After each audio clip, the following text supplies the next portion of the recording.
হাতের ইটটা তড়িৎ ছু রে ফেলে প্রত্যাশা ভুরু কুচকে তাকাল। তারপর হালকা কেশে নিল। পরপর গলা রি এ বলল, এই যে, আপনি চালান কিভাবে? চোখে দেখেন না? স্কুটিতে ধাক্কা রে জানালা বন্ধ করে দিব্যি বসেছিলেন। প্রত্যাশার কথায় ছেলেটির সম্বিত ফেরে। ফোনটা কানে চেপে রেখেই কপালটা কুচকে তাকাল। তারপর আস্তে করে কলকে রেখে বলল শান্ত গলায়, সরি, এক্সট্রিমলি সরি। আসলে ফোন কানে ছিল্ট। ব্রেক চাপতে নিলে গাড়িটার হঠাৎ ব্রেকে কাজ করা বন্ধ করে দিল। আমি চেষ্টা করছিলাম কন্ট্রোল করতে। ব্যাড লাক, কা লেগে যায়। প্রত্যাশা এক ভ্রু তুলে রীতিমতো মোকেই বলল, তাই বলে পিছন থেকে এসে কা দেবেন? একটুও দেখলেন না যে সামনেই স্কুটি যাচ্ছে? আর দেখেন স্কুটিটার কি দশা করেছেন। লুকিং গ্লাসটা একেবারে গুঁড়ো করে দিলেন।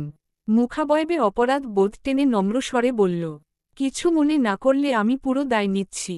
স্কুটির যা হয়েছে আমি ঠিক করিয়ে দেব। কিন্তু আগে বলুন আপনি ঠিক আছেন তো? প্রত্যাশা ঠোঁট শক্ত করে চেপে ধরে গম্ভীর গলায় বলল, ঠিক থাকার কথা নয়। আপনার ইন্টেনশন তো ছিল হাত পা ভেঙে হাসপাতালে ভর্তি করানো। পেশেন্ট বাড়ানোর এই তো নতুন ধান্দা। ঠিক বলেছি না? ছেলেটা মুগ্ধ দৃষ্টিতে তাকাল। পরপর ঠোঁটের কোণে মৃদু হাসি টেনে বলল, আপনার রাগের কারণটা তো দারুণ। ধরনটা সত্যি একেবারে ইউনিক। এক মুহূর্ত থেমে পকেট থেকে একটা সাদা ছিমছাম কার্ড বের করে জানালার ধারে এগিয়ে দিল। এই নিন আমার কার্ড। যদি কোনো প্রবলেম হয়, কখনো দরকার পড়ে, চলে আসবেন। আমি দেখিয়ে নেব। ডক্টর প্রীতম হাসান সার্থক মেডিসিন বিশেষজ্ঞ, এতটুকুই নজরে আসে প্রত্যাশার।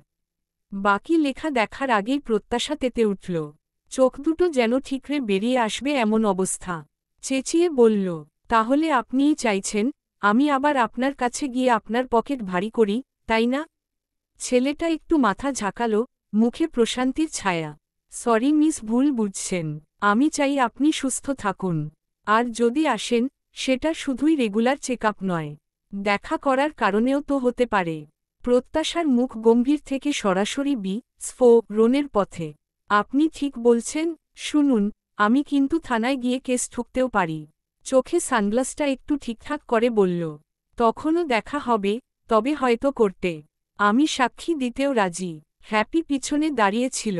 প্রত্যাশার কানের কাছে মুখ এগিয়ে ফিসফিসাল। প্রত্যাশা, মনে হচ্ছে লোকটার মাথায় কিছু গোলমাল আছে। প্রত্যাশা দাঁত চেপে মৃদুস্বরে বলল, শিওর। এখন মনে হচ্ছে ইটের বাড়িটা এর মাথার গোলমাল ঠিক করার জন্য হলেও দরকার ছিল। ছেলেটার কথায় জনেই সামনে দৃষ্টি ফেলল। হালকা হেসে গলা খাকারি দিয়ে বলল, আপনার রাগ আর কথাবার্তা একদম পেন্সিল স্কেচের মতো শার্প। খুব সহজে ভুলে যাবার মতো না। প্রত্যাশা থমকে গেল। ভ্রু কুচকে জিজ্ঞেস করল, কি বললেন আপনি? ঠোঁটের কোণে হালকা হাসির রেখা টেনে বলল, কিছু না মিস। বললাম, আমি দুঃখিত। আর আপনি খুব সুন্দরভাবে রাগ করেন। প্রত্যাশার চোখ বড় বড় হয়ে গেল। চটল। আচ্ছা জি লত। ফ্লার্টিং শুরু করল। ফ্লার্ট করা ছেলেদের হাজারটা দিলেও গায়ে লাগবে না। এরা আরও উল্টো একের পর এক রসের কথা বলে আলাপ জুড়তে চাইবে। প্রত্যাশার অত সময় নেই আলাপ করার। ও আর কথা বাড়াল না। বিড়বিড় করে, যত্ত সব বলে গোজগোজ করতে করতে হ্যাপিকে নিয়ে ফিরে গেল স্কুটির দিকে। প্রীতম এক হাত স্টেয়ারিংয়ে রেখে অন্য হাতে মাথার পিছনের চুলের ভাঁজে চুলকায়। মেয়েটির রাগী ফেস, দৃষ্টি, ঝগড়া করা সব কেমন যেন মনের এক কোণে গেঁথে রইল। ডট ডট ডট ডট পৌর পার্কের বেঞ্চিতে বসে দুই বান্ধবী। জনের হাতে দুটো চকবার আইসক্রিম। রাস্তায় ঘটা ছোট্ট টনা তারপর রা সব মিলিয়ে 15 মিনিট দেরি হওয়াতে আজ আর প্রাইভেট পড়তে যায় না ওরা। দেরি করে গেলে ফিজিক্সের তারের মতো সোজা কট্টর তারেকুল স্যার হাজারটা প্রশ্ন করবে। উপযুক্ত কারণ দর্শানো না গেলে পানিশমেন্ট স্বরূপ দাঁড় করিয়ে রাখবে, সাথে হাজারটা উপদেশ বাণী শোনাবে। যা প্রত্যাশার কাছে চরম তিকর। তাই প্রাইভেটে না গিয়ে পার্কে বসে সময় কাটাতে থাকে। সময়ের আগে বাড়ি ফিরলেও আবার আরেক সমস্যা। আম্মু হাজারটা প্রশ্ন তুলবে, প্রাইভেট মিস দেওয়ায় বে। সেই জন্য এভাবে দুদিকেই ম্যানেজ করতে অদ্ভুত সুন্দর বুদ্ধিটা প্রত্যাশার মস্তিষ্ক থেকে বেরোয়। খাঁচা থেকে মুক্ত হওয়া পাখি যেমন ডানা ঝাপটে মুক্ত বিহঙ্গে উড়তে থাকে, ঠিক তেমনি ছোট্ট বাচ্চা মেয়েটি খোলা পরিবেশ পেয়ে আনন্দে আত্মহারা হয়ে মুক্ত পাখির মতন উড়ে বেড়াচ্ছে। এটা তো মানুষ, ছোট বড়, তারপর সমবয়সী বাচ্চাদের দেখে ওর আনন্দ বাঁধনহারা। পার্কের সবুজ ঘাসের উপর দিয়ে দৌড়ে চলেছে। পিছন থেকে ডাক আসছে, থামতে বলছে, পড়ে গেলে লাগবে। হাজারটা নিষেধ হাজার বাচ্চাটিকে এতটুকু টলাতে পারছে না। পিছনে ঘাড় ফিরিয়ে দৌড়তে দৌড়তে খিলখিলিয়ে হেসে বলল, আমাকে ধলো, দেখি দেখি ধলো তো। আনন্দের তুফানে দুলতে দুলতেই হঠাৎ ধপাস, ছোট্ট শরীরটা পড়ে গেল মাটিতে। প্রত্যাশাদের থেকে 2 হাত দূরত্বে। বাচ্চা মেয়েটি জমিনে পড়ে, এই দেখে প্রত্যাশা তড়িঘড়ি উঠাল। 2 হাতে মেয়েটির ফ্রকে জড়ানো ধুলোবালি ঝাড়তে ঝাড়তে উদ্বিগ্ন গলায় শুধাল, তোমার লেগেছে কোথাও? মুখটা গম্ভীর করে 2 দিকে মাথা নাড়িয়ে জবাব দেয়, না। আকস্মিক পড়ে গিয়ে বাচ্চা মেয়েটি বেশ পেয়েছে। চোখে মুখে আতঙ্কের ছাপ। বুকের ভেতর টিপটিপ শব্দ হচ্ছে। হ্যাপি বলল, ও মনে হচ্ছে পেয়েছে। দেখ প্রত্যাশা, ওর শরীর কাঁপছে। প্রত্যাশা 2 হাতে মেয়েটিকে শূন্যে তুলে বেঞ্চিতে বসিয়ে দিল। নির্ভয় দিতে আদুরে স্বরে বলল, কিচ্ছু হয়নি বেবি গার্ল, পেও না। কেমন? তুমি তো ঠিকই আছো। মনার শরীর স্বাস্থ্য ভালো হওয়ায় দৌড়াতে পারে না। লম্বা পা ফেলে এতক্ষণে এগিয়ে আসলো। হাঁটু গেড়ে নিচে বসে হাঁপাতে হাঁপাতে বলল, ব্যথা পেয়েছ? নিষেধ করেছিলাম দৌড়াদৌড়ি করো না, পড়ে যাবে। গেলে তো পড়ে। দৃষ্টি জমিনে রেখে গম্ভীর মুখে ধীরে ধীরে বলল, শলি মনা, আর হবে না। প্রত্যাশা একপাশে বসে অন্য পাশে হ্যাপি। মাঝে বসা মিষ্টি বাচ্চাটিকে দেখছে প্রত্যাশা। ভারী মিষ্টি দেখতে মেয়েটা। প্রত্যাশা আবার বাচ্চাদের সাথে অল্প সময়ই ভাব জমাতে পটু। বাচ্চাদের খুব আদর করে, একদম সাথে মিশে যায়। মাখনের মতো তুলতুলে গালে এক হাত রেখে জিজ্ঞেস করল, হ্যালো স্নো হোয়াইট, তোমার নাম কি? ইচ্ছে। ওয়াও, দারুণ নাম তো। এখন বলো তোমার কি করতে ইচ্ছে হচ্ছে? তারপর কি খেতে ইচ্ছে করছে? ইচ্ছে মাথা ঘুরিয়ে না বোঝায়। তার মানে কিছুই না? প্রত্যাশা ফের প্রশ্ন ল কিছুই না। উহুম। প্রত্যাশা একগাল হেসে বলল, বাহ, চমৎকার তো। তুমিও তো দেখছি আমার মতো। যেমন আমি কখনো কারো কাছে কোন প্রত্যাশা রাখি না, অথচ আমার নামটাই প্রত্যাশা। আবার তুমি, তোমার কোনো কিছুর ইচ্ছে নেই, অথচ তোমার নামটাই ইচ্ছে।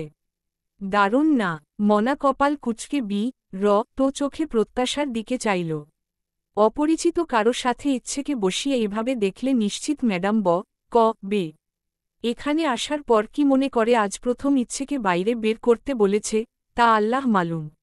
মনা ব্যস্ত স্বরে বলল, ইচ্ছে সোনা, চল চল এবার বাসায় ফিরে যাই।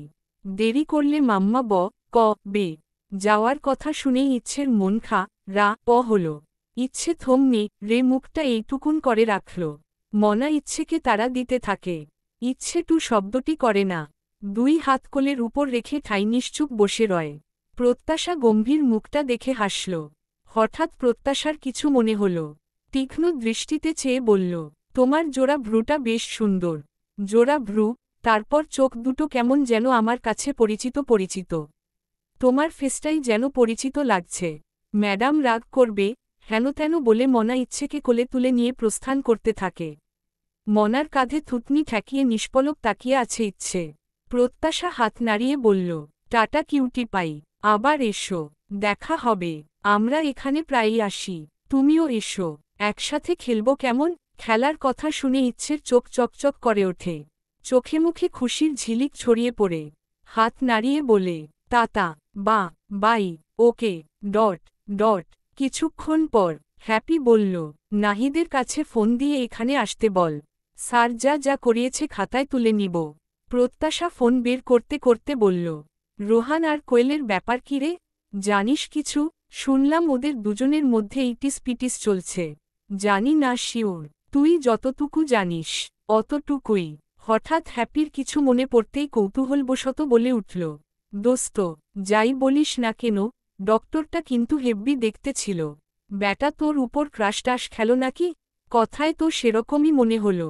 তুই কিন্তু দোস্ত একবার ভেবে দেখতে পারিস। প্রত্যাশা মাছি তাড়ানোর ভঙ্গিতে বলল, আরে ধুর, অপ্রত্যাশিত অনাকাঙ্ক্ষিতভাবে হওয়া বিয়ের কথা এখনও বন্ধুমহলে জানায়নি প্রত্যাশা। নিকট আত্মীয় স্বজন ছাড়া তেমন কেউই জানে না। বন্ধুমহলে এখনই বিয়ের কথা বললে নানান বিপদ। যে বিচ্ছুটে বন্ধু সবসময় মাথায় কাঁঠাল ভাঙার ধান্দায় থাকবে। এই বিয়ে হয়েছে ট্রিট দে, রোজ রোজ আইসক্রিমের বিল দে, এটা কর ওটা কর, একের পর এক লেগেই থাকবে। এত গেল খাওয়ানো নিয়ে, আবার তো এটা সেটা বলে লজ্জায় ফেলবে। বরের সাথে ফোনে কি কথা হলো, আরও কত কি। নানা ওই নীরব ঘা লোকটা তো একবারও ফোন দিয়ে কাটতেসি করল না। লোকটার মনে আছে কি না সন্দেহ, যে প্রত্যাশাকে সে কবুল বলে বিয়ে করেছে, তাই প্রত্যাশা আর আদিক্ষেতা করে বিয়ের কথা আগ বাড়িয়ে বন্ধুদের বলতে যাবে না। আবার ওদিকে কাল বিয়ের পর মামা সতর্ক করেন। চিন্তার রোগী মামা, সবকিছুতেই তার বেশি বেশি চিন্তা। কাটকাট গলায় বললেন, ওদের কেবল ইসলামিকভাবে বিয়ে হয়েছে, 18 হতে আরও 3 মাস বাকি আছে বিধায় রেজি হয়নি। ছেলে প্রশাসনিক কর্মকর্তা হয়ে বাল্য বিবাহ করেছে, এটা নিয়ে কেউ ত্রুতা করে কেস টেস দিলে চাকরিতে সমস্যা হবে। তাই এখনই বেশি জানাজানি না করাই ভালো। আম্মুও মামার সাথে সহমত পোষণ করে নিষেধাজ্ঞা আরোপ করে দিলেন। ঘরটা নিঃশব্দ, আলো আধারিতে ঢাকা একটি কেবিন। দেয়ালে হালকা ধূসর রং, জানালায় মোটা সফেদ পর্দা, একপাশ দিয়ে সামান্য আলো এসে পড়ে বিছানার ধারে। কোনায় একটি ছোট টেবিলে সারি সারি ওষুধ আর ইঞ্জেকশনের ট্রে। বেডে ঘুমিয়ে আছে একজন রোগী। শুকনো মুখ, নিস্তেজ শরীর, চুল এলোমেলো, ঠোঁটটা কিঞ্চিত ফাঁক হয়ে আছে। পুরনো ইঞ্জেকশনের দাগ, ফর্সা হাতে কিছুটা নীলচে হয়ে জলজল করছে। বেডের সামনে বরাবর দাঁড়িয়ে নীরব, গাঢ় নীল শার্ট পরনে, চোখে স্থির কঠিন দৃষ্টি। তার পাশে দুজন নার্স, একজন অভিজ্ঞ বেশ পুরনো নার্স, আরেকজন সদ্যনিয়োগ পাওয়া নতুন নার্স, অল্প বয়সী। নতুন জন চোখে বিস্ময় নিয়ে নির্বের দিকে চাইছে তো ফের বেডের পেশেন্টের দিকে। মেয়েটির চোখে প্রশ্ন খেলে যায়। নার্স শাহানা হালকা গলায়, ভাঙা ভাঙা শব্দে বলল, স্যার, ইঞ্জেকশন পুশ করে পেশেন্টকে আবার ঘুম পাড়িয়ে রাখা হয়েছে। হঠাৎ উত্তেজিত হয়ে পড়েছিল, কাঁপছিল, চিৎকার করছিল। নীরব চোখ সরায় না পেশেন্টের থেকে। ওভাবে চেয়েই গলার স্বর কঠিন করেই জিজ্ঞেস করল, এর মধ্যে কেউ এসেছিল ওর সঙ্গে দেখা করতে? জি স্যার, ওই ম্যাম এসেছিলেন। হু ইস সি? শাহানা জিভ দিয়ে ঠোঁট ভিজিয়ে এ বলল, স্যার, ভর্তির দিন যে ম্যাম আপনার সঙ্গে এসেছিলেন, উনিই এসেছিলেন। নির্বের কণ্ঠের দৃঢ়তার রেশ কঠিন হল। আমি ছাড়া আর কেউ যেন পেশেন্টের সঙ্গে দেখা না করে। যতই বলুক, যত প্রমাণী দিক কাছের কেউ, আমি অনুমতি না দিলে কেউ না। ওই ম্যামও নয়। নীরব শান্ত চোখে শাহানার দিকে চাইল, বলল রুক্ষ স্বরে, বাংলা কথা বোঝেন না? কেউ না মানে? কেউ না। ক্লিয়ার? নার্স অনুতপ্ত স্বরে মাথা ঝাঁকিয়ে বলল, ঠিক আছে স্যার, আমি বলে দেব। ওকে, এবার আপনি আসতে পারেন। নীরব স্পেস চাইতেন শাহানা রিসেন্টলি জয়েন করা নার্সকে বলল, চলো। মেয়েটার চোখে এখনও বিস্ময়। শাহানার কথা কানে ঢোকেনি। শাহানা বাহুতে মৃদু চাপ দিতেই মেয়েটির সম্বিত ফেরে। শাহানা ইশারা করতেই মেয়েটি পিছু পিছু প্রস্থান করে, আর কিছু ভাবে। কেবিনটা যেন মুহূর্তেই আরও নিস্তব্ধ হয়ে গেল। নীরব ধীরে ধীরে এগিয়ে আসে পেশেন্টের বিছানার পাশে। কিছুক্ষণ দাঁড়িয়ে থাকে, চুপচাপ, চোখে ভর করে একরাশ অনুভূতি। ওর দৃষ্টি ঘুমন্ত মুখে, শুকনো ঠোঁট, শান্ত নিঃশ্বাস, এলোমেলো চুল। নীরব নিঃশব্দে হাত বাড়ায়, আলতো করে মাথায় হাত রাখে। এলোমেলো চুলগুলো হাত দিয়ে গুছিয়ে দিতে দিতে হঠাৎ যেন বুকটা হু হু করে ওঠে। একটা চাপা দীর্ঘশ্বাস ঠোঁট ছুঁয়ে বেরিয়ে আসে। পরপর চোখের সামনে ভেসে ওঠে কয়েকটা মুখ, প্রতিটা মুখ যেন এক একটা ছবি। নির্বের বা হাতটা ধীরে ধীরে মুষ্টিবদ্ধ হয়ে ওঠে। আঙুলের গাটে কটকট করে শব্দ হয়। চোখে গু নের মতো একঝলক লে ওঠে, শান্ত কিন্তু তীব্র। দৃষ্টির গভীরে লতে থাকে একটাই প্রতিজ্ঞা, যাদের জন্য আজ এই অবস্থা, তাদের কাউকে একচুলো ছাড়ব না। সবশেষে ডক্টরের সাথে কথা বলে নীরব বেরিয়ে যায়। কয়েকদিন পর, আজকে শুক্রবার, নীলার মাস্টার্সের ফাইনাল পরীক্ষা চলছে বলে বাবার বাড়িতে আছে। নিভানকে লাঞ্চের দাওয়াত করা হয়েছে। সেই সময় শফিক সাহেব ছোট জামাইকেও ফোন করে দাওয়াত দেন। তবে নীরব কাজের অজুহাত দিয়ে এড়িয়ে যায়। গরমের দুপুরে কিচেনে অধরা ব্যস্ত বিভিন্ন পদ রান্না করতে। সাথে প্রত্যাশা মা কে হাতে হাতে সাহায্য করছে। দেশি মুরগি ঝোলঝোল করে সেই রাঁধল। ছোটবেলা থেকে লাফিয়ে লাফিয়ে বেড়ালেও ঘরকন্যার কাজ টুকটাক ভালোই পারে। ছোট থেকে একে ওকে নিয়ে পিকনিক করত, নিজেই রান্না করত, সেই থেকে রান্নার ক্ষেত্রে বেশ অভিজ্ঞ। রান্নাবান্না প্রায় শেষের দিকে অধরা ডিশওয়াশারে থাকা বাসনগুলো ধুতে ধুতে প্রত্যাশার দিকে আড়চোখে চেয়ে বলল, প্রত্যাশা, শুনলাম তুই নাকি সেদিন প্রাইভেট মিস দিয়ে বন্ধুদের সাথে পার্কে বসে আড্ডা দিয়েছিস। প্যানে ভাজি নাড়ছিল প্রত্যাশা। হঠাৎ এহেন কথায় ওর পিলে চমকে উঠার জোগাড়। খুন্তি সমেত হাতটা মৃদু কেঁপে উঠল।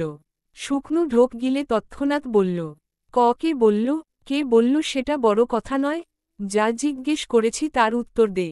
প্রত্যাশা আমতা আমতা করতে থাকে। অধরা করা চাউনিতে চেয়ে বলল, রুমা ভাবি একটু আগে লেবু নিতে এসেছিলেন, উনিই বললেন। প্রত্যাশার কপালে র ছাট পড়ল।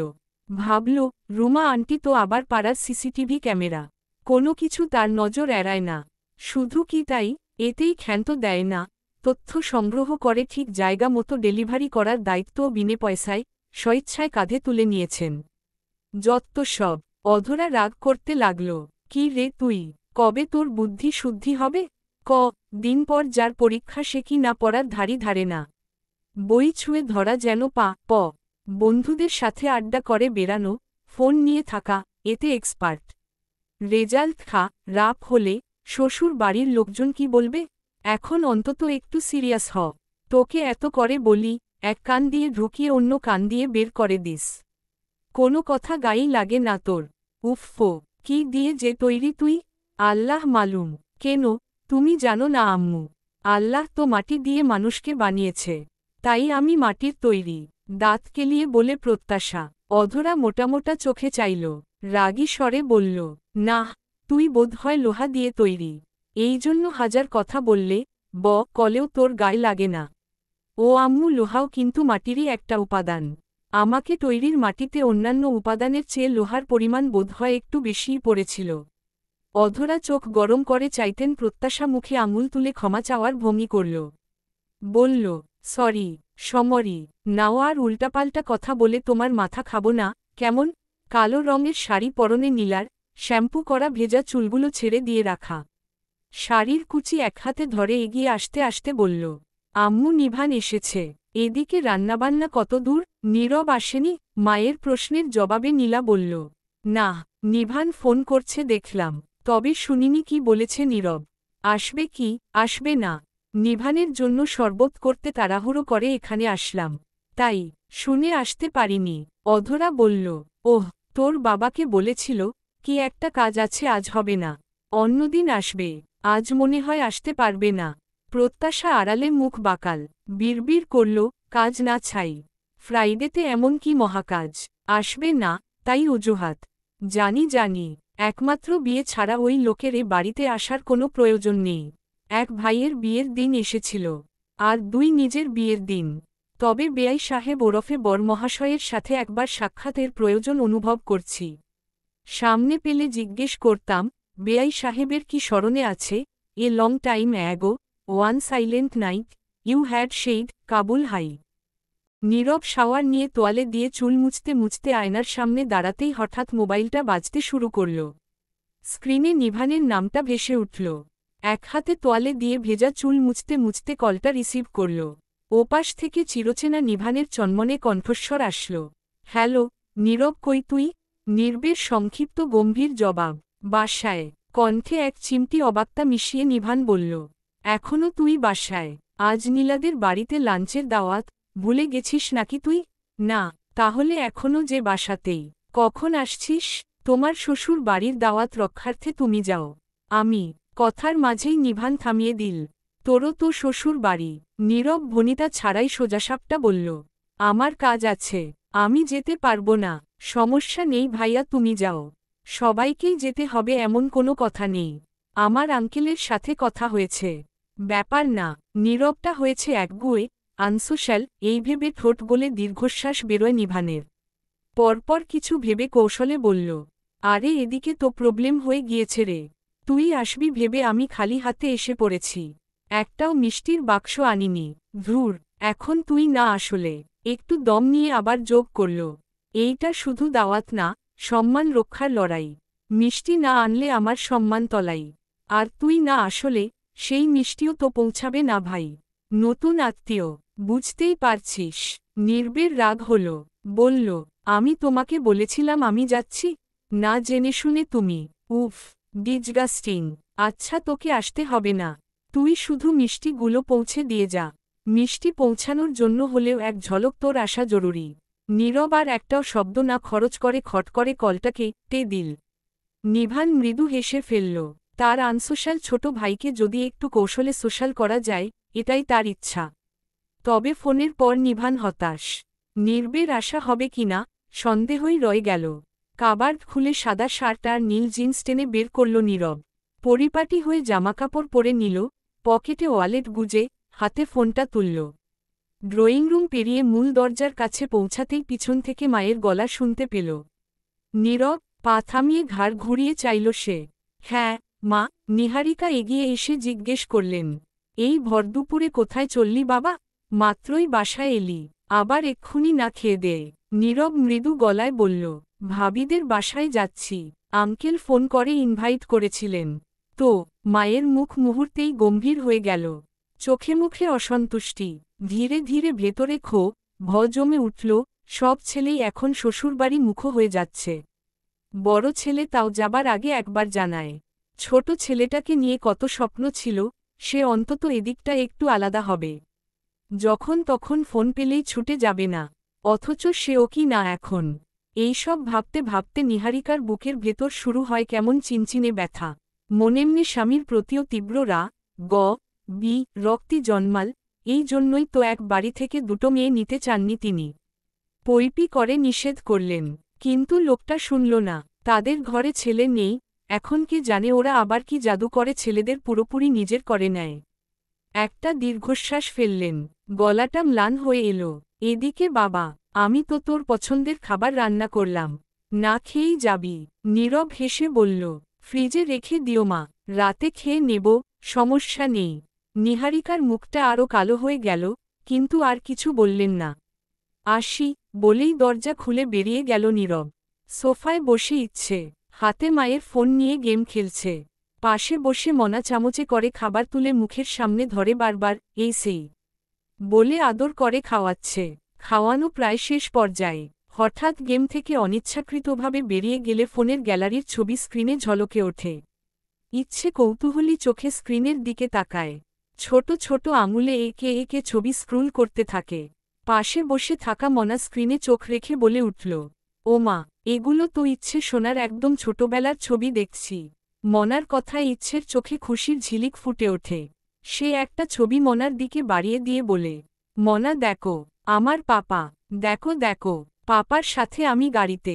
মনা হেসে বলে, ছবিটা চমৎকার, আর ইচ্ছে সোনাকেও দারুণ কিউট লাগছে। ইচ্ছে আরও উচ্ছ্বসিত হয়ে ছবিগুলো একে একে দেখাতে থাকে। কখনো বাবার সাথে, কখনো মায়ের কোলে, একের পর এক সুখস্মৃতির মুহূর্ত উঠে আসে স্ক্রিনে। ধীরে ধীরে ইচ্ছের বাবা আর প্রীতির ক্লোজ ছবি আসতে থাকে, কাঁধে মাথা রাখা, হাতে হাত ধরা। এক ছবিতে প্রীতির বেবি বাম্পের ওপর মাথা রেখে যেন কিছু শোনার চেষ্টা করছে ইচ্ছের বাবা। ইচ্ছে হঠাৎ গম্ভীর স্বরে বলল, পাপা আর মাম্মা, এখানে আমি নেই। ছবিগুলো দেখতে দেখতে আকস্মিক মনার মনে প্রশ্ন জাগল, দেখে তো মনে হচ্ছে স্যার আর ম্যাডামের লাভ ম্যারেজ হবে হয়তো। তবে আমি যতদিন এখানে আসছি ম্যাডামের সাথে স্যারের হাসিমুখে কথা বলা দেখিনি। স্যার যতক্ষণ থাকেন, শুধু ইচ্ছের সাথেই সময় টান, ম্যাডামের দিকে ফিরেও তাকান না। আর কেনই বা থাকেন না? মনা ঠোঁট উল্টে দীর্ঘশ্বাস ফেলে ভাবল, বড়লোকদের সম্পর্কের হিসাব বুঝে ওঠা ভার। এই তো সিনেমার পরিমণি আর তার স্বামী। কি প্রেম, কি আবেগ! ক্যামেরার সামনে জনকে জড়িয়ে সে কি কান্নাকাটি! অথচ কিছুদিনের মধ্যেই ছাড়াছাড়ি। হয়তো স্যার ম্যাডামের মাঝেও এমন কিছু ঘটেছে। শুধু মেয়েকে দেখতেই আসে। যাক গে, যা হয় হোক গে, এসব নিয়ে ভাবার দরকার নেই। মালকিনদের নিয়ে বেশি মাথা ঘামিয়ে লাভ নেই। মাস গেলে ভালো বেতন পাচ্ছি, এই ঢের। এর মধ্যে প্রীতি সিঁড়ি ভেঙে নিচে নেমে এগিয়ে আসল। আদেশের সুরে বলল, মনা, খাওয়ানো শেষ হলে ইচ্ছেকে ঘুম পাড়িয়ে দাও। আচ্ছা ম্যাডাম, আচ্ছা। প্রীতি ডাইনিং টেবিলে বসতেই সার্থক পাশের চেয়ারটা টেনে বসল। বোনের দিকে এক ঝলক তাকিয়ে জিজ্ঞেস করল, মা খেয়েছে? প্রীতি একচিলতে হাসি দিয়ে বলল, মায়ের খাবার রুমে পৌঁছে দিয়েছি। সার্থক আবার প্লেটে মন দিল। প্রীতি খাবার মুখে তুলেই যেন জিহ্বার ডগায় অপেক্ষা করে রাখা কথাটা রে দিল। ভাইয়া, জানো মা তোমার বিয়ের জন্য সিরিয়াসলি পাত্রী খুঁজছে। একগাদা মেয়ের ছবি এনে আমার সামনে দিয়ে বলেছে তুই পছন্দ করে দে। তো আমি ভাবছি চির ব্যাচেলর থাকার যে গো ধরেছ সেটা এবার ছেড়ে দাও, একটা বিয়ে করেই ফেলো। বিয়ের কথা শুনে সার্থকের চোখের সামনে হঠাৎ ভেসে উঠল সেই মুখ, উজ্জ্বল শ্যামবর্ণ, রাগী চোখ, ঠাসঠাসে কথাবার্তা, আর অদ্ভুত এক আকর্ষণ। বুকের ভেতর যেন কেমন এক হাওয়া খেলে গেল। বরাবরের মতো না বলার বদলে এবার একটু আলাদা সুরে বলল, হ্যাঁ, ভেবেছি এবার বিয়েটা করেই ফেলব। প্রীতির মুখে আনন্দের ঝলক, বিস্ময় আর উচ্ছ্বাস একসাথে মিশে গলাটা চড়ে গেল। রিয়েলি? সার্থক হালকা মাথা নাড়ল। Yeah, good. লাঞ্চ শেষ হলে ছবি দেখাবো তোমায়। ডোন্ট ইউ ডেয়ার ব্যাকআউট এবার। সার্থক একটু দ্বিধাভরা কণ্ঠে বলল, আসলে রিসেন্টলি একটা মেয়েকে আমার বেশ ভালো লেগেছে। প্রীতি উত্তেজিত হয়ে বলল, ও মাই গড, ব্রো ফাস্ট, তাহলে ছবি দেখাও। বাসা কোথায়? কালকেই প্রস্তাব নিয়ে যাব। আরে রিল্যাক্স রিল্যাক্স শীষ। দেখা হয়েছে রাস্তায়, কোনো ছবি নেই, ঠিকানাও জানি না। তবে চিন্তা নেই, আমি ঠিক বের করে ফেলব। সার্থকের কাছে ঠিকানা বের করা তুড়ি বাজানোর মতো। প্রীতির মুখে হালকা সন্দেহের রেখা। মানে, কিছুই জানো না? কে জানে কেমন পরিবার, কেমন ব্যাকগ্রাউন্ড? সার্থক স্থির চাহনিতে দৃঢ় কণ্ঠে বলল, ফ্যামিলি ব্যাকগ্রাউন্ড এসব নিয়ে আমি ভাবি না। আমি শুধু জানি ওকে আমার ভালো লেগেছে। ব্যাস, ওকেই চাই, এটাই শেষ কথা। প্রীতি মুচকি হেসে বলল, আমার ব্রোর যখন কাউকে চায় তখন সেটা মিস হতেই পারে না। ট্রাই টু মাই বেস্ট, যেভাবেই হোক না কেন তাকে তোমার জীবনে আনতেই হবে। আর এটাই হবে তোমার জন্য আমার best gift. Happy, thanks in advance. প্রত্যাশা জাগিয়ে গোসল করে নে, বাকিটা আমি করে নেব। অধরা চুলোর কাছ থেকে প্রত্যাশাকে সরিয়ে নিজে খুন্তি হাতে নিলেন।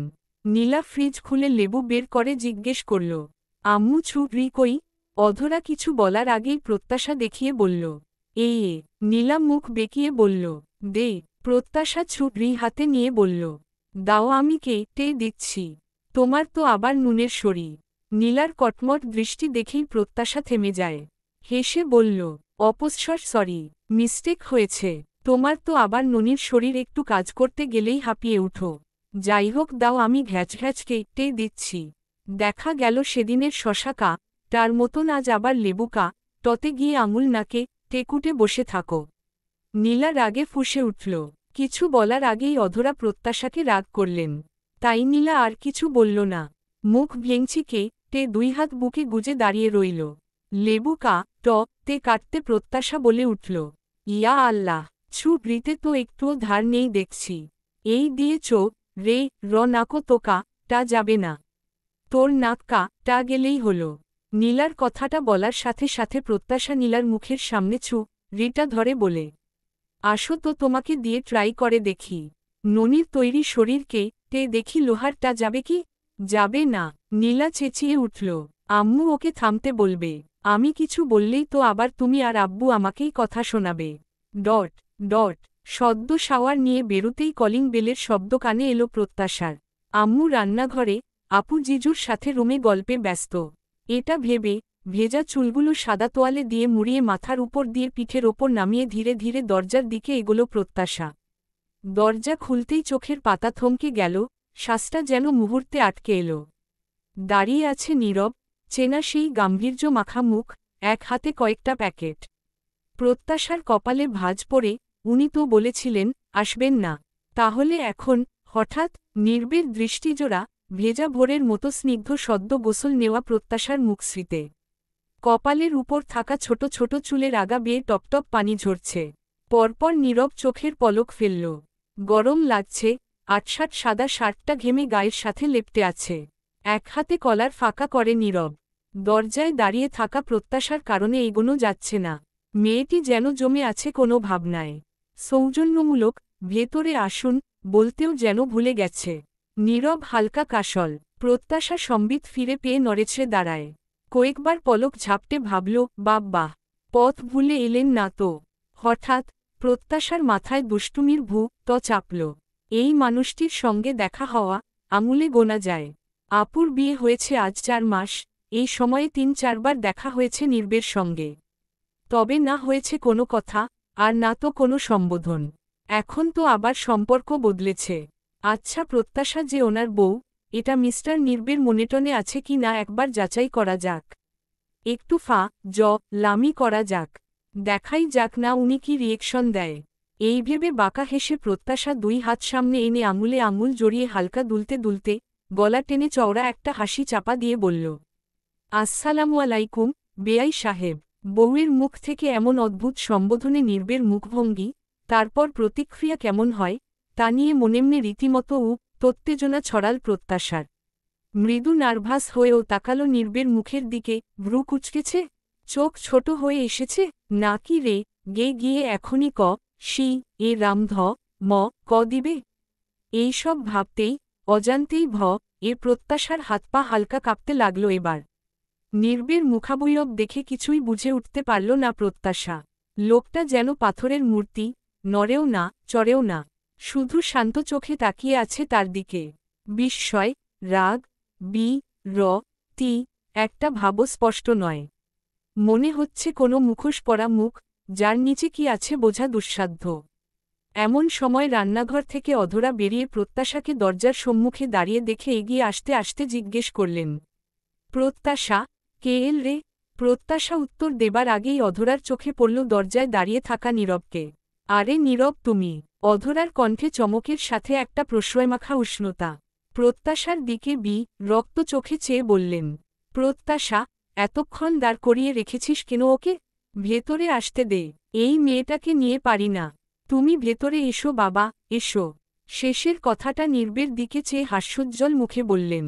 নীরব এবার মাথা হালকা নিচু করে সালাম দিল। আসসালামু আলাইকুম আন্টি।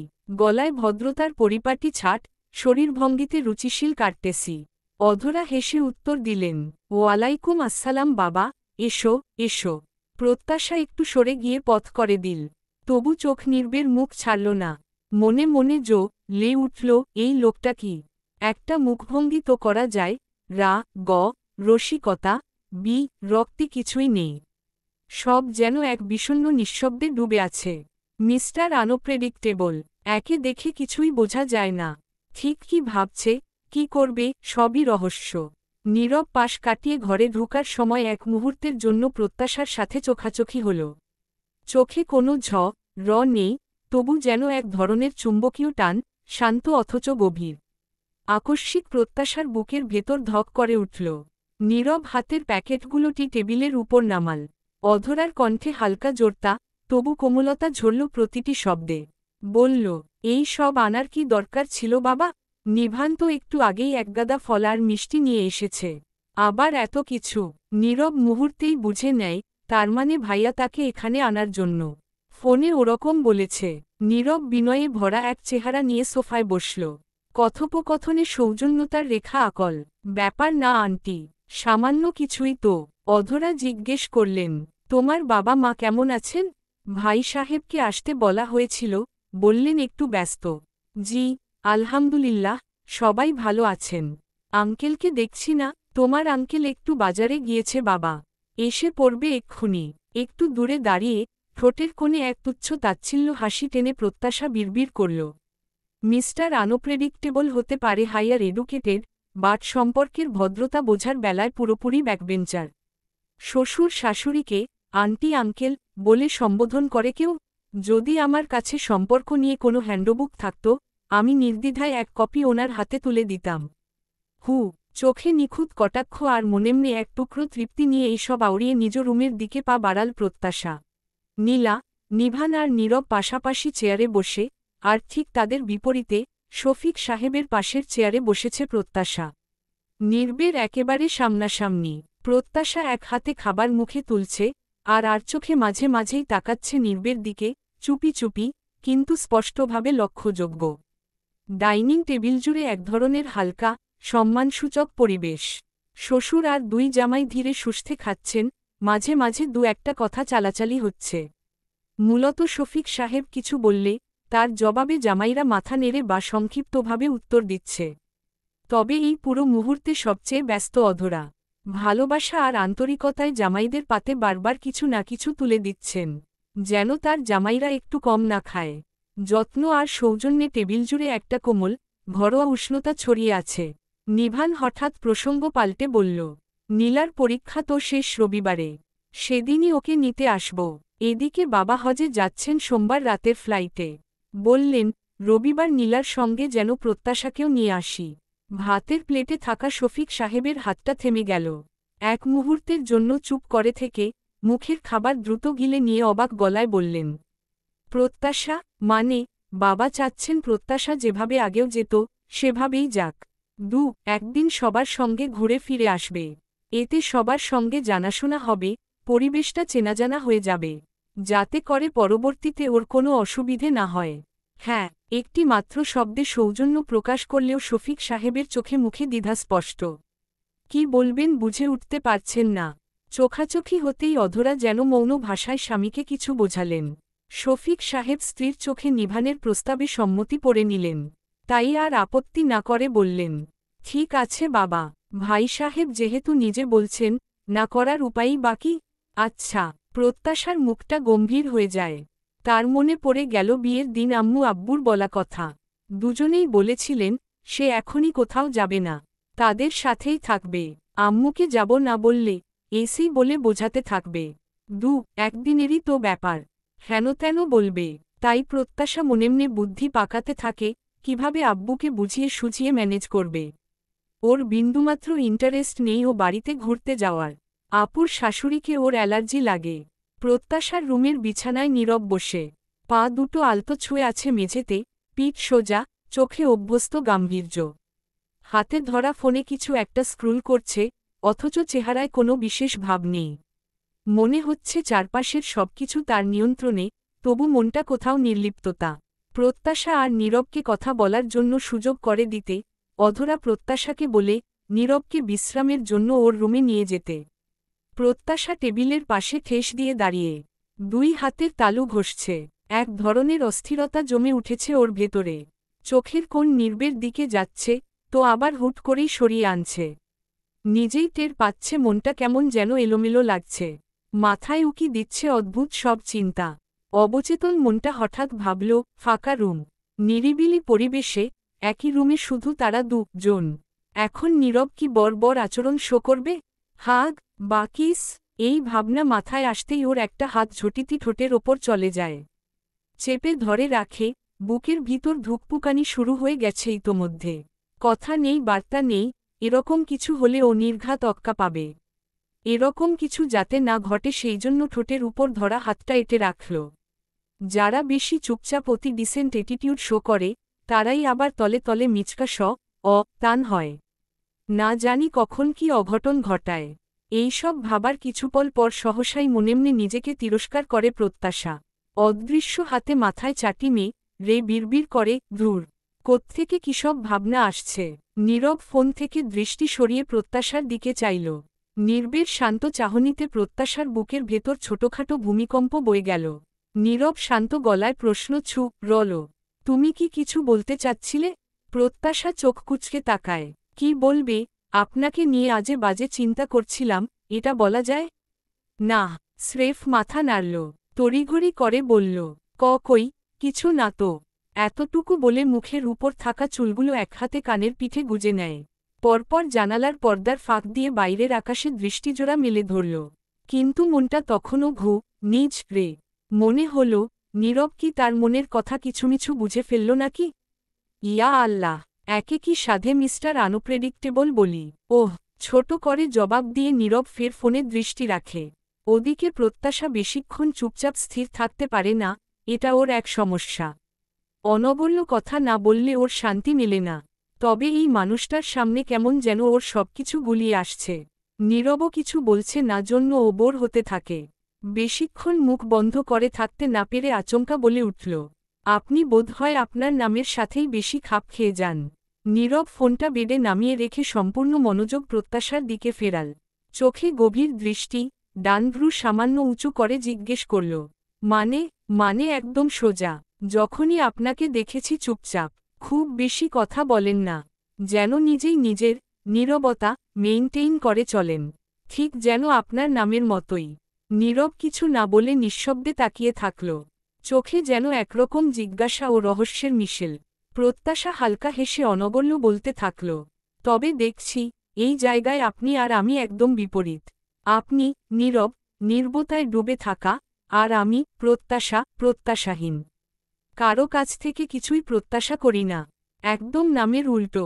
প্রত্যাশা দাঁত বের করে হেসে ফেলল, নীরব ঠোঁটের কোণে একফোঁটা চতুর হাসি টেনে ধীর স্বরে বলল, তুমি বলছ কোনো প্রত্যাশা রাখো না, অথচ একটু আগেই তোমার চোখে স্পষ্ট দেখেছিলাম তুমি চাইছিলে আমি কিছু বলি। সেটাও তো ওয়ান কাইন্ড অফ এক্সপেকটেশন। প্রত্যাশা অবাক, কিভাবে বুঝল সে? হ্যাঁ চেয়েছিল, তবে সে তো মুখে কিছু বলেনি। ভাবনার ঝাপটা সামলাতে না পেরে খানিকটা হকচকিয়ে বলে উঠল প্রত্যাশা, এই যে কখন আমি চাইছিলাম আপনি কিছু বলুন। একদম নাট, আপনার ভুল হচ্ছে নিশ্চয়। নীরব একরাশ বুদ্ধিদীপ্ত অভিব্যক্তি নিয়ে ভ্রু সামান্য কুচকি শুধু বলল, ও তাই, তন্মধ্যে বেডের উপর থাকা ফোনে আলো জ্বলে উঠল। ফোন সাইলেন্ট থাকায় স্ক্রিনে জ্বলজ্বল করছিল কলার নেম। নীরব ফোনটা হাতে তুলে প্রত্যাশার দিকে তাকিয়ে বলল, এক গ্লাস ঠান্ডা পানি। প্রত্যাশা দ্রুত মাথা নাড়ল, নিশ্চয়, আনছি। কথা শেষ করেই পা বাড়িয়েছিল, ঠিক তখনই যেন হঠাৎ একটা অদ্ভুত টান লাগল মনে। পানি? কল আসার সাথে সাথে গলা শুকিয়ে গেল। ব্যাপারটা একটু বেশি স্ট্রেঞ্জ। নাকি ইচ্ছাকৃতই সামনে ফোনটা ধরল না? ব্যক্তিগত স্পেস? তাহলে কি ওপাশের মানুষটা কোনো মেয়ে? এই ভাবনা মাথায় আসতেই প্রত্যাশার চোয়াল শক্ত হয়ে উঠল, চোখে মুখে রাগ স্পষ্ট। আরে ভাই, বিয়ের আগে যদি প্রেম করে থাকিস সেসব অতীতের কথা মানা যায়। উদারমনস্ক মানুষ হয়ে সে অতীত মাফও করে দিতে পারি, কিন্তু এখনও যদি ফোনে ইটিসপিটিস চলতে থাকে তবে তো বোঝাই যাচ্ছে চরিত্রেই লোদ। প্রত্যাশা মনের ভেতর দৃঢ় সিদ্ধান্ত নিয়ে ফেলল, এই লোকের একটা হেস্তনেস্ত করতেই হবে। ছবিটার আসল রহস্যটাও ফাঁস করতে হবে। এই জন্য হলেও ওই বাড়িতে যাওয়া জরুরি। এই জন্য হলেও রবিবারে ও বাড়ি যাবে, তাও একটা গোয়েন্দা মুডে। চিরুনি তল্লাশি হবে, সাবধানে। যদি এবার অদ্ভুত কোনো ছবি বা প্রমাণ পায় তক্ষুনি ভাইরাল করবে দুই পরিবারে। আর তখন প্রত্যাশা চোখ বুজে কল্পনা করতে থাকে পরবর্তী দৃশ্য। আব্বু তখন নিশ্চয়ই এই লোকের সাথে সংসার করতে দিবে না, ওই বাড়িতে আর কখনো যেতে দিবে না। অর্থাৎ মাদার ইন ল মানে অ্যালার্জি, খুঁতখুঁতে নিহারিকা আন্টিকেও সহ্য করতে হবে না। বিয়ে নামক বা থেকে মুক্তি। আহা কি শান্তি! ভাবতেই প্রত্যাশার মুখে সাচিক এক আনন্দের হাসি খেলে যায়। দ্রুত রুম থেকে বেরিয়ে পানি আনতে যায়। র গতিতে পানি আনবে, আর চুপি চুপি চেক করবে মিস্টার নীরব কি কথা বলেন। আচরণে এত গোপনীয়তা কেন? লোকটার ফোনটাও একবার দেখে নিতে হবে, হয়তো কিছু মিলবে, হয়তো কোনো রহস্যের দোর খুলে যাবে। প্রত্যাশা আওড়াল, যেখানে দেখিবে ছাই উড়াইয়া দেখো তাই। মোবাইলে টিকটক ভিডিও না হোক, হোয়াটসঅ্যাপে লুকানো প্রেম চ্যাট পাইলেও পাইতে পারো। ড্রয়িং রুমে পা রাখতেই প্রত্যাশার পাজোড়া থেমে যায়। কপালে প্রগাঢ় ভাঁজ পড়ল, কানে আসে, অধরা তোকে কতবার বলেছিলাম একটা ছেলে নে, শুনলি না তো? এখনো সময় আছে, বলছি একটা বাচ্চা নে, যাতে পড়ে আফসোস না করিস। একটা মেয়ে দিয়ে হয়, একটা ছেলে ছাড়া চলে। সোফায় বসে আম্মুর ফুফু, এ পাড়াতেই বাড়ি, যখন তখন চলে আসে। বুড়িটাকে দেখলেই প্রত্যাশার তো লাগে। মনে হচ্ছে বুড়িটার এক এক করে আক্কেল দাঁত পড়ছে, আর তার সাথে সাথে আক্কেলও ঝরছে। দুইটা মেয়ে বিয়ে দিয়েছে, আর দিন পর নাতি নাতনি আসবে। কোন আক্কেলে তাকে এখন বাচ্চা নিতে বলছে? আর ছেলে কি হাতের মোয়া নাকি? মন চাইল আর বানিয়ে ফেললাম। বেসাইজ হলেও ব্যাপার না, একটা হলেই হলো। যত্ত সব। এসব ভাবার মাঝেই বুড়ির শেষের কথা আকস্মিক প্রত্যাশার মস্তিষ্কে নাড়া দিল, একটা মেয়ে দিয়ে হয় মানে? প্রত্যাশার চোখে প্রশ্ন। ও সন্তপর্ণে দাঁড়িয়ে রইল, আম্মুর উত্তর শুনবে। কল রিসিভ করতেই প্রীতি বলল, আজ ইচ্ছে সাইকিয়াট্রিস্টের কাছে চেকআপের ডেট ছিল। ভাইয়ার চেম্বার সন্ধ্যায়, ভাইয়া ব্যস্ত থাকবে বিধায় যেতে পারবে না। আর ডক্টর তো বসেন 8টার পর। সিরিয়াল টিরিয়াল মিলে ফিরতে দেরি হয়ে যাবে। তুমি ফ্রি আছো? মানে, no worries, I will be there, thanks. Priti কয়েক মুহূর্ত চুপ করে থাকে, বলবে কি বলবে না দ্বিধাদ্বন্দ্বে থাকে। দোলাচলে ভুগতে ভুগতে শেষমেশ বলেই ফেলে, আমি সকালে হসপিটালে গিয়েছিলাম, বাট আমার সাথে দেখা করতে দেওয়া হয়নি। নীরব এসবের মানে কি? নীরব একেবারে শান্ত স্বরে বলল, ডক্টর খান বলেছেন, পেশেন্ট কাউকে দেখলেই ওর মধ্যে একটা ইনসিকিউর রিয়াকশন আসে। ও উত্তেজিত হয়ে পড়ে।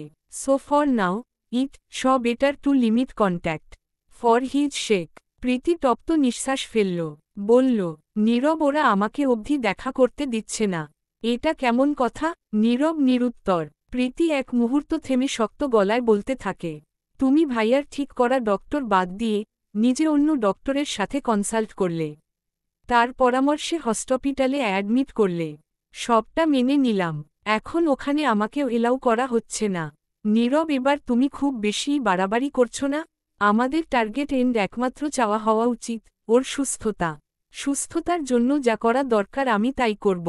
আর আমার মনে হয় তোমার চাওয়াও এটাই হওয়া উচিত, অ্যাট লিস্ট ফর ইচ্ছে। এই কথার মানে কি নীরব? তুমি অ্যাকচুয়ালি কি মিন করতে চাইছো? তুমি বলতে চাইছো আমি নিবিড়ের মঙ্গল চাই না? আমি চাই না ও সুস্থ হয়ে উঠুক। সত্যিই কি তাই ভাবো? নীরব ভ্রু কুঁচকে প্রশ্ন ছুড়ে দিল। আমি কোথাও বলেছি এমন কিছু? প্রীতি ফাঁকা ঢোক গিলল, কণ্ঠটা একটু কাপল। রাসরি না বললেও তোমার কথাগুলোতে সেই ইঙ্গিতই লুকোনো। আর নিবিড়ের সঙ্গে আমার দেখা করতে না দেওয়া, তোমার মুখে না বলা কথাটাই যেন নিঃশব্দে চিৎকার করে প্রমাণ দিচ্ছে। Guilty conscience needs no accuser. দমে রাখা রাতটা এবার দপ করে লে উঠল। প্রীতি এক প্রকার চেঁচিয়ে বলল, নি অ অ ব তুমি কিন্তু বারংবার আমার দিকেই ইঙ্গিত দিয়ে আসছ। কোনো প্রুভ ছাড়া এভাবে আমাকে দোষারোপ করার রাইট তোমার নেই। I just quoted proverb. Why are you taking it so personally? Priti চোখ বুজে নিজেকে সামলান। কোনো রকমে বলল, ইচ্ছে ডাকছে, আমি রাখছি। বাই। বাড়তি কথা না বলে প্রীতি ফোন রাখে। প্রত্যাশাকে খানিকটা দূরত্বে দাঁড়িয়ে দেখে অধরা হকচকাল। তড়িঘড়ি করে বলে উঠল, আরে ফুফু কি বলো না তুমি? 2টা মেয়ে বিয়ে দিয়েছি, এখন তো অপেক্ষা কখন নাতি নাতনি কোলে আসে। আল্লাহ আমাকে 2টা দারুণ মেয়ে দিয়েছেন, এ নিয়েই আমি সন্তুষ্ট। আর কোনো আফসোস নেই আমার। কথার মাঝেই অধরা বৃদ্ধার দিকে তাকিয়ে চোখে ইশারায় কিছু বোঝানোর চেষ্টা করল। এ বিষয়ে আর কিছু যেন না বলা হয়। প্রত্যাশা কপালে খাজ ফেলে কাছে ভাবছিল। ঠিক তখনই অধরা ডাকল, প্রত্যাশা, ওখানে দাঁড়িয়ে যে কিছু বলবি? মাথা নেড়ে জবাবে বলল, না আম্মু। প্রত্যাশা বৃদ্ধার কথা নিয়ে আর মাথা ঘামাল না। বুড়িটার বয়স হয়েছে, কি করে কি বলে নিজেই ঠাহর করতে পারে না। এই তো রোজরোজ ছেলেদের বউয়ের সাথে ক্যাচাল করে, না খেয়ে এখানে ওখানে এসে ছেলেদের বউয়ের চর্চা করে বেড়ায়। সাথে ছেলেদের নিয়েও তার আফসোসের শেষ নেই। আবার অন্যকে বলে কি না ছেলে ছাড়া চলে। যত্ত সব। এসব ভেবে মনেমনে মাথা ঝাড়া দিয়ে প্রত্যাশা ফ্রিজের দিকে এগোল। বলল, ঠান্ডা পানি লাগবে। ফ্রিজ থেকে ঠান্ডা পানির বোতলটা বের করে গ্লাসে ঢালছিল প্রত্যাশা। অধরা কিচেনে যায় বৃদ্ধার জন্য নাস্তা আনতে।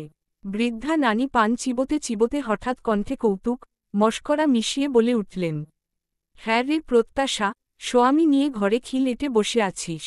স্বামী তোকে একা একাই দেখতে হবে বুঝি? আমাদের একটুখানি চোখে দেখারও সুযোগ দিবি না? বিয়ে করেছি নিজের জন্য, হাটে বাজারে খুচরো দেখানোর জন্য না। স্বামী তো আর পাড়ার ফেয়ার দেখানোর পোস্টার না, যে সবাইকে দেখিয়ে বেরাব। প্রত্যাশাও উল্টো মজার ছলে ঠাসঠাস বলে দিল। বৃদ্ধা শাড়ির আঁচল তুলে পান খেয়ে টকটকে করা ঠোঁট জোড়া মুছলেন। বললেন, দেখ, বেশি করে তুইই দেখ। এক মুহূর্ত থেমে হঠাৎ চামড়া ঘুচানো বদনখানিতে সিরিয়াস ভাব ফুটিয়ে বললেন, আর শোন, শুনেছি 2 দিন পর শ্বশুর বাড়ি যাচ্ছিস। সেখানে গিয়ে মুখের উপর ঠাসঠাস কথা বলিস না, রয়েসয় কথাবার্তা বলবি। দাঁত কেলিয়ে সবার সামনে গজ দাঁতটা দেখিয়ে বেরাস না আবার। প্রত্যাশা রক্ত হয়ে শব্দটা টেনে বলল, তোমার যে কটা দাঁত আছে সেগুলো তো পান খেয়ে খেয়ে একেবারে তরমুজের বিচির মতো কালো করে ফেলেছ। ইয়াক, তোমার থেকে আমার গজ দাঁতটা তাও ঢের ভালো। প্রত্যাশার বুঝে আসে না, তার গজ দাঁতটা নিয়ে এদের এত হেডেক কেন? বিশেষ করে এই বুড়িটা প্রায়ই গজ দাঁত নিয়ে বলেই থাকে। প্রত্যাশা ঠোঁট ফাঁক করে একেবারে বাচ্চাদের মতো হাসি দিয়ে সব দাঁত দেখিয়ে বলল, ই ই ই ই ই ই ই ই। এইভাবে শ্বশুরবাড়ির সবাইকে দেখাবো? তোমার কি সমস্যা? ভালোর জন্য বললুম, আর তুই উল্টো রেগে যাচ্ছিস। পাড়ার লোকজন তো নতুন বউ দেখতে আসে না, আসে খুদ ধরতে। যখন মুখের উপর বলে দেবে তখন বুঝবি। তাই আগেই সতর্ক করলুম। তোমার মতো টাইপের প্রতিবেশীদের থোড়াই কেয়ার করবে প্রত্যাশা। এই বলে হনহনিয়ে বেরিয়ে গেল। হাঁটতে হাঁটতে হঠাৎ মনে পড়ল, ইয়া আল্লাহ, ওদিকে এসপি সাহেবের প্রেমালাপ শেষ হয়ে গেল না তো। যত দোষ বুড়িটার, দিল তো দেরি করিয়ে। উফ, অসহ্য। হন্তদন্ত পায়, হাতের কাছের গ্লাসে টলমল পানি নিয়ে প্রত্যাশা রুমে ঢুকল। জানালার ধারে দাঁড়িয়ে ছিল নীরব, নিঃশব্দে বাইরের দিকে তাকিয়ে। হঠাৎ পাশ ফিরতেই ব্যস্ত পায়ে আগত প্রত্যাশার সঙ্গে মুখোমুখি ধাক্কা। মুহূর্তের মধ্যে গ্লাস কেঁপে উঠল, আর ঠান্ডা পানি ছলকে পড়ল নির্বের সাদা শার্টের বুক জুড়ে। শার্টটা ভিজে গিয়ে গালাগা হয়ে গেছে। প্রত্যাশা ত অঙ্কে জমে গেল, এই রে উনি এখন ম ক না দিয়ে বসে। জিভ দিয়ে ঠোঁট ভিজিয়ে এ কাপা গলায় দ্রুত বলে উঠল প্রত্যাশা। সরি সোর, আমি সত্যিই খেয়াল করিনি। নীরব এক হাতে শার্ট ঝাড়তে ঝাড়তে তাকায় প্রত্যাশার মুখপানে। নির্বের মুখে কোনো তি নেই, বরং কণ্ঠ নিঃসৃত হল এক ধরনের শান্ত সুর। It's okay. প্রত্যাশা ফ্যালফ্যাল চোখে তাকিয়ে রইল নির্বের শান্ত, সংযত মুখটার দিকে। নীরব গ্লাসটা নিতে হাত বাড়ালে, হঠাৎ করেই আঙুল ছুঁয়ে যায় আঙুলে। প্রত্যাশার ঠান্ডা আঙুলে উষ্ণ আঙুলের ছোঁয়া লাগতেই প্রত্যাশার শরীর জুড়ে কাঁপুনি খেলে গেল। মুহূর্তটা যেন একটু থেমে যায়। এক অদ্ভুত নীরব অনুভব ছড়িয়ে পড়ে জনের মাঝখানে। চোখে মুখে অপ্রস্তুত ভাব, কিন্তু অদৃশ্য কোথাও রয়ে গেল এই অনিচ্ছাকৃত ছোঁয়ায় কিছু ছিল। প্রত্যাশা জমে বরফ হয়ে মাথা নিচু করে চুপচাপ দাঁড়িয়ে রইল। নীরব গ্লাস মুখে তুলে কয়েক ঢোক পানি খেয়ে নিল। মুখে কিছুই না বলে আচমকা এক হাতে প্রত্যাশার কোমল একটা হাত ধরে, এতে যেন প্রত্যাশার চক্ষু চড়কগাছ। প্রত্যাশা তড়িৎ মাথাটা তুলে নির্বের দিকে তাকায়। নীরব নির্লিপ্ততা ভঙ্গিতে ডান ভ্রু কিঞ্চিত উঁচু করে প্রত্যাশার বিস্মিত চক্ষুতে তাকিয়ে গ্লাসটা ধরিয়ে দিল। প্রত্যাশার হৃৎপিণ্ড যেন আচমকা দৌড়ে চলল, কোন নিয়ন্ত্রণ ছাড়াই। নীরব প্রত্যাশার বিস্ময় ঠাসা মুখের দিকে তাকিয়ে ঠান্ডা স্বরে বলল, থ্যাঙ্কস। পরপর মেরুদণ্ড সোজা করে দাঁড়িয়ে এক আঙুলে কপাল চুলকিয়ে প্রত্যাশার চোখে চোখ রেখে শান্ত গলায়, বাই, টেক কেয়ার বলে লম্বা পা ফেলে প্রস্থান করে নীরব। সব সময় মুখর থাকা প্রত্যাশা এবার একেবারে নিশ্চুপ। কিছু বলতে যেন ভুলে গেল। শব্দ খুঁজে পেল না মুখে। শুধু বিস্ময় আর অনুরণনে ভরে রইল মেয়েটার চোখ মুখ। কিছুপল পর সম্বিত ফিরে পেতেই ঘোরকা টে প্রত্যাশার। ভাবল, তখনকার আজগুবি ভাবনা একেবারেই নিছক ছিল না। এএসপি সাহেব তো সাংঘাতিক। বাপরে হো, কি সাংঘাতিক। সাধে কি আর মিস্টার আনপ্রেডিক্টেবল বলি। প্রথম দিনেই হাত ছুঁয়েছে, এরপরের বার যে ঠোঁট। প্রত্যাশা চোখ বুজে নেয়, না না, যতটা ভদ্র ভেবেছিলাম ততটাও নয়। সুযোগের সদ্ব্যবহার ভালোই করতে জানে দেখছি। Underscore underscore underscore underscore underscore underscore underscore underscore underscore underscore. পরের দিন, আজকের বিকেলটা মেঘাচ্ছন্ন, সাথে হালকা বাতাস। আবহাওয়াটা দারুণ নাতিশীতোষ্ণ। প্রাইভেট শেষ করে স্যারের বাসা থেকে গল্প করতে করতে বেরোচ্ছিল প্রত্যাশা ও তার বন্ধুদের ছোট্ট দল, হ্যাপি, কোয়েল আর সে নিজে পাশাপাশি হাঁটছে। ঠিক সামনে রোহান আর নাহিদ, আগে পিছে আরও কয়েকজন ছেলে মেয়ে। প্রতিদিনকার মতোই হাসি ঠাট্টা, ঠেলা ধাক্কা, আর গল্পে জমে উঠেছে চারপাশটা। এমন সময় প্রত্যাশার ফোনে ভাঁজখোলা চিঠির মতো একটা মেসেজ নোটিফিকেশন। ফোন অন করেই চোখ পড়তেই অচেনা বালক নামের আইডি থেকে মেসেজ রিকোয়েস্ট নজরে এল। খোলামাত্রই প্রথমেই হাই, তারপরেই বিশাল প্রেমপত্র। হঠাৎ করেই কেউ নিজের মনের জমে থাকা রোমান্টিকতা যেন ঢেলে দিয়েছে ইনবক্সে। প্রত্যাশা হো হো করে হাসতে হাসতে গলা চড়িয়ে পড়ে শোনাতে লাগল। শেষের দিকে ছিল, প্রত্যাশা, প্লিজ একটা রিপ্লাই দিও। তোমাকে আমি খুব ভালোবাসি। তোমাকে না পেলে বাঁচব না। এই শোনামাত্র পুরো দল হেসে কুটি কুটি। রোহান মস্করা করে পিছনে ঘাড় ঘুরিয়ে বলল, দোস্ত, জীবন বাঁচানো ফরজ। একটা রিপ্লাই দে জলদি। প্রত্যাশা চোখ গরম করে বলল, আহারে, নিজেই কতক্ষণ বাঁচি ঠিক নেই। 1 মিনিট পর আমি থাকব কিনা তার গ্যারান্টি নাই। আর কই থেকে উজবুক এসে বলে, তোমাকে ছাড়া বাঁচব না। হায়রে প্রেম, এসব যা ইরা রে যদি হাতের কাছে পেতাম, পোপরে দাঁত গুনত। বন্ধুরা তো একদফা মজা লুটে নিল। হাসি থামতেই চায় না। নাহিদ বলল, এইসব ইনবক্স রোমিওদের জন্য আলাদা হাসপাতাল খোলা দরকার। বন্ধুরা আরও কিছু হাসি ঠাট্টা শেষে যে যার মতো বিদায় নেয়। বন্ধুদের থেকে বিদায় নিয়ে স্কুটিতে চেপে বসল প্রত্যাশা। ডট ডট মিনিটখানেক ধরে ট্রাফিক সিগন্যাল টকে আছে প্রত্যাশা। স্কুটির হ্যান্ডেলে হাত রেখে তো চোখে লাল বাতির দিকে তাকিয়ে আছে। তন্মধ্যে এক হাত দূরত্বে এসে দক্ষ হাতে ব্রেক কষে একটা কালো বাইক। প্রত্যাশা বিরক্তিতে শব্দ করে মুখ বাঁকায়, ঘাড়টা খানিকটা ঘোরাতেই চোখ বড় বড় হয়ে যায়। বাইকার আর কেউ না, স্বয়ং মিস্টার আনপ্রেডিক্টেবল। একই শহরে বাড়ি হওয়ায় এই এক সমস্যা। শপিং বলো, বাইরে ঘুরতে আসা, যখন তখন শ্বশুরবাড়ির লোকের সাথে দেখা হওয়ার থাকে প্রবল সম্ভাবনা। আম্মু তো পৈপি করে বারণ করেছে স্কুটি চালাতে। রিকশা করে কলেজ প্রাইভেট যেতে আসতে বলেছে। না জানি শ্বশুরবাড়ির লোকজন কবে কি বলে কয় বসে। কিন্তু প্রত্যাশা শুনলে তো, এই জায়গাটাতে দীর্ঘ সময় জ্যাম পড়ে। নীরব চোখে মুখে একরাশ তি নিয়ে দুই হাত দিয়ে মাথার হেলমেটটা খুলে হ্যান্ডেলের সাথে ঝুলিয়ে রাখল। পরপর এক হাতে ঘন সিল্কি চুলগুলো ব্যাক ব্রাশ করে নেয়। প্রত্যাশার দৃষ্টি জোড়া চম্বুকের মতো নির্বের দিকে টানছে। চেইক শার্টের উপরে গাঢ় নীল রঙের ডেনিম শার্টের বাটন খোলা। হাতার আস্তিন কনুই অবধি গোটানো। ফর্সা হাতে কালো হাতঘড়ি। চুল স্টাইলিশভাবে সামান্য উঁচু আর ব্যাকব্রাশড। বলার অপেক্ষা রাখে না, ক্যাজুয়াল লুকে নীরবকে খুবই আকর্ষণীয় লাগছে। নীরব নিম্নাষ্ঠে দাঁত চেপে ঘাড়টা কিঞ্চিত ঘোরাতেই ভ্রু কুঁচকে যায়। গাঢ় চোখে সাইড গ্লান্স ছুটতেই জনের চোখে চোখ। মুহূর্তটা যেন স্থির হয়ে এল। নিম্নাষ্ঠে শক্ত করে দাঁত চেপে প্রত্যাশার দিকে তাকিয়ে নীরব। প্রত্যাশা চোখের পলক ঝাপটাল, এলোমেলো দৃষ্টি ফেলল। তবে নির্বের এভাবে তাকিয়ে থাকা দেখে প্রত্যাশা একটু মনেমনে গদগদ হল। ভাবল, মিস্টার আনপ্রেডিক্টেবল নিশ্চয় আজ আগ বাড়িয়ে কথা বলবে।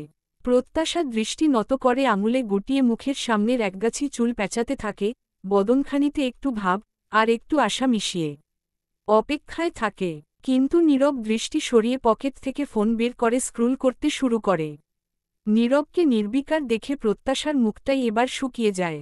মনেমনে একটা ঝাঝালো হু বেরিয়ে আসে। লোকটার কি একটুও খেয়াল নেই? বিয়ে করা বউ তারপর আত্মীয় তো এক হাত দূরত্বে, অথচ বিন্দুমাত্র কার্টেসি নেই।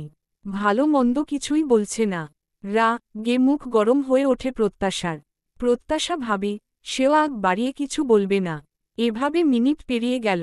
প্রত্যাশার রাগ কমল না বরঞ্চ বাড়ল। আচমকা প্রত্যাশার মনে পড়ে যায় শিল্পী মমতাজের সেই বিখ্যাত গানটা। প্রত্যাশা ফোন হাতে নিয়ে স্ক্রুল করতে করতে আর চোখে নির্বের দিকে তাকিয়ে বিড়বিড় করে গাইল।